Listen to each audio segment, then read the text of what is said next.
नांदेडच्या नायगाव तालुक्यातील नरसी शहरामध्ये बकरी ईद उत्साहात साजरी करण्यात आली असून सकाळी 9 वाजता ईदगाह मैदानावर मुस्लिम बांधवांनी नमाज अदा करून अल्लाहकडे दुआ मागितली आहे। यावेळी येथील मौलाना मोहम्मद उस्मान हाफिज साब आणि नुरानी महतीचे इमाम शाहिद रजा यांनी बकरी ईदच्या नमाज पठणाचे महत्त्व उपस्थित सर्व मुस्लिम बांधवांना सांगितले।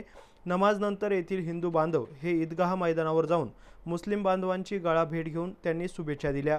दरम्यान नायगाव तालुका शहर आणि परिसरातील गावात मुस्लिम बांधवांनी बकरी ईद सण मोठ्या उत्साहात साजरा केला असल्याचं दिसून आलंय।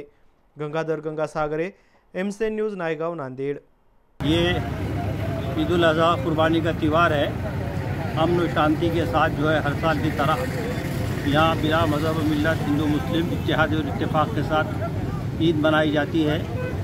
यहाँ सालों साल से खुशियों के हर त्यौहार में हर एक दूसरे शरीक होते हैं।